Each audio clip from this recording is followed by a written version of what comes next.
Drum roll, ladies. Guys, today is April 4th, and we filed for adoption today. Hallelujah.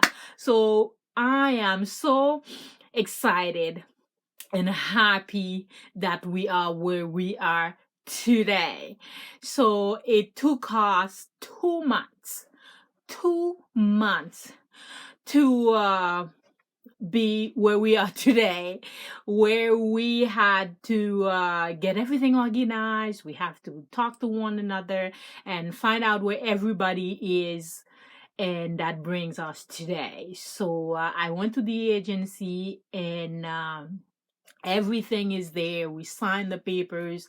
So now the only thing we're waiting for the agency to call us to tell us that we are qualified or we are not. So I have my fingers crossed. Hopefully they will call us soon and tell us that the process will begin soon, because adoption takes a long time. So the sooner we start, the better it is. So I would like to give you a few more info about what got us to where we are today and how we managed to take 2 months to get this thing done. So anyway, I called the agency 2 months ago and I talked to the coordinator, and she sent me an adoption application form and also the adoption program booklet. So we took our time, and I am not upset with that, because in life you have to take time sometimes to make time.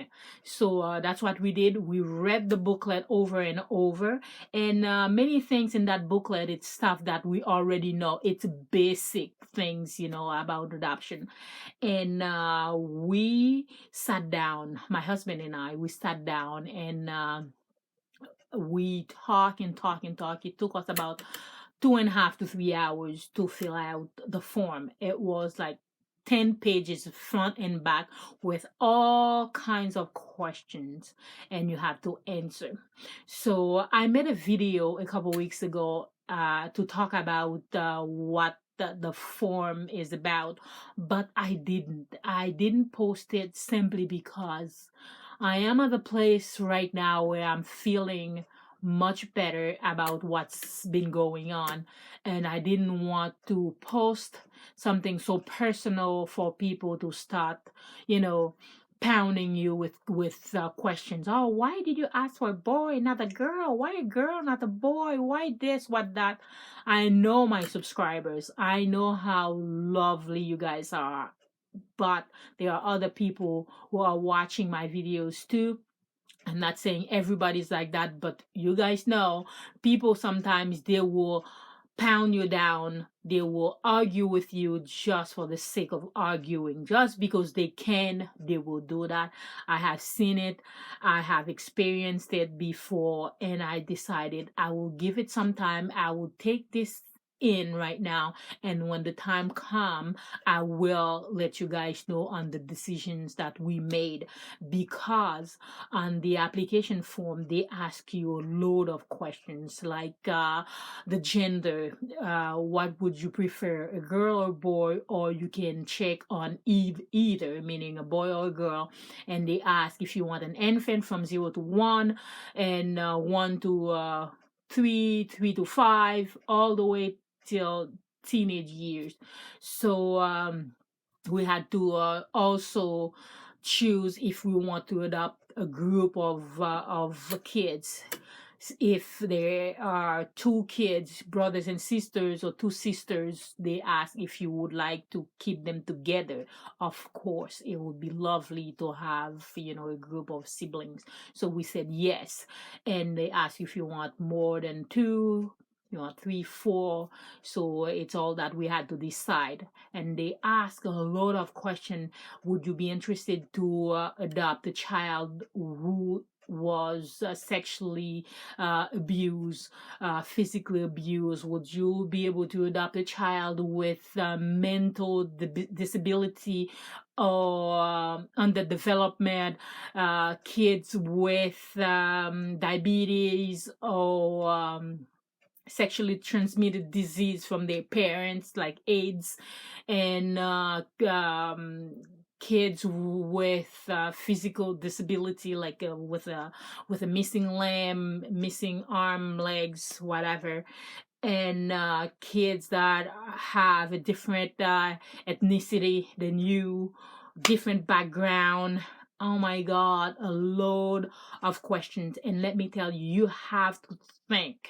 And when you're done thinking, you have to do it some more, because those are very, very difficult questions. It's just like when you're pregnant, you're thinking, oh, what if the kid come out, with Down syndrome and all that. It's the same thing when you're adopting, because they ask you, would you be willing to adopt a child with Down syndrome, with oh my God, I can't even remember. So, what we did after, my husband and I, we checked everything we had to check. We had to answer all those questions. We sat with our kids separately. We talked with our youngest first, and we asked him all the questions that we had to answer. And amazingly enough, both of our kids, they answered those questions almost exactly the way we answered those questions. And let me tell you guys, it is true. When you are raising your kids like young adults, they will grow up to be responsible adults, because our kids are only 16 and 12, and we talk to them about pretty much everything since, I don't know, since they were maybe 9, 10 years old. We do not hide things from them. So they were so mature, so we were so happy that they are on board and on the same page as us. And one question that was so funny to answer, they asked, would you be willing to adopt a child that has a different ethnicity or a different background? I think it was ethnicity. And both our kids and us, when we read it, we were all almost laughing. That, okay, what is a different ethnicity? We are a mixed family. Well, my husband is from Canada. He's white. I am black. I'm from Haiti. And both of our kids, they are mixed. And we were living in the Middle East for 3 years with our oldest kids. So we were laughing, and we say, okay, what would it be in Canada? It would be black or white. And we are black or white. We are all that.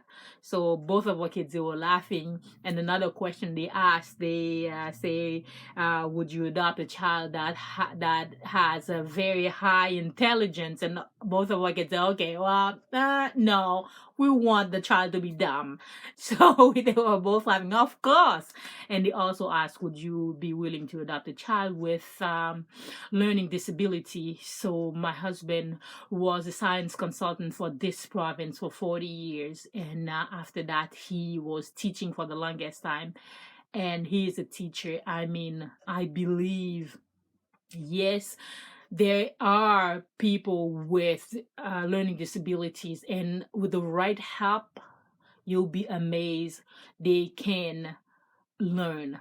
My son was diagnosed with dyslexia, and let me tell you, the first 3 years of his life, he was in the French school, because my first language is French, and we wanted him to learn French. So he went to that school, and my God, he was never in his class with his peers. He was always in resource here and there.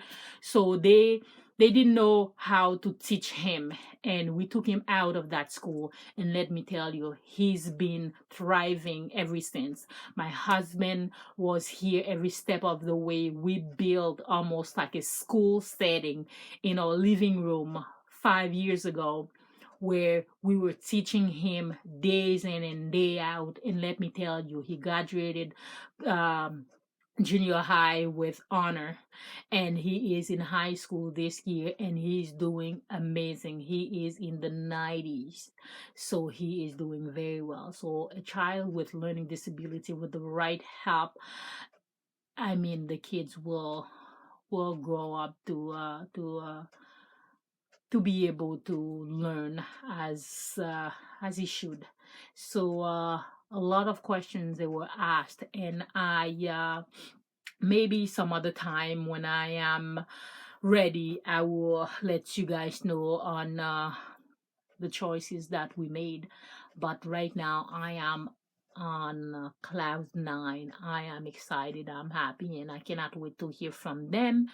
And this is a new journey. I tried to have my own biological baby for 2 years. I did things I never thought I would do. I was on Clomid without the help of a doctor. I was doing everything that I could, except I didn't go for IVF.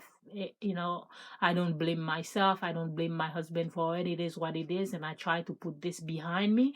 It's not completely I'm not completely the way I should be, but I am doing okay. I don't want anybody to feel sorry for me, because I do not feel sorry for me. It is what it is. I have two amazing kids here, and I tried